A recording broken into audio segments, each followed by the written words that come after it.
Let's simplify the following expressions.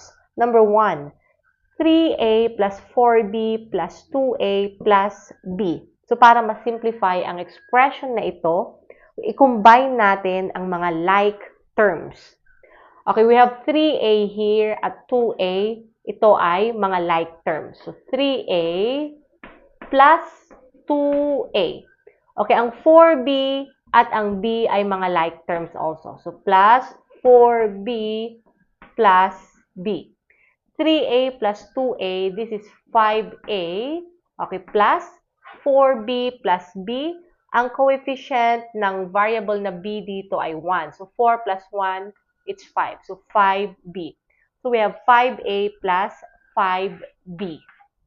Okay, number 2. 2y squared plus 6 plus y squared plus 4. Okay, i-combine natin ang mga like terms. 2y squared at y squared ay mga like terms. So, 2y squared plus y squared. And then, ang 6 plus 4. So, plus 6 plus 4. 2y squared plus y squared. Coefficient ng y squared dito ay 1. So, 2 plus 1, 3. So, 3y squared. And then, 6 plus 4, 10. So, plus 10. So, we have 3y squared plus 10. Okay, how about number 3? 15 plus 3x plus 4 plus x.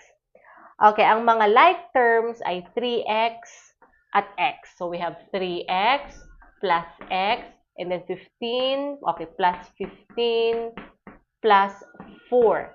3x plus x, this is 4x, plus 15 plus 4, 19. So, we have 4x plus 19. Okay, try nyo rin po ang number 4. Ano po ang inyo?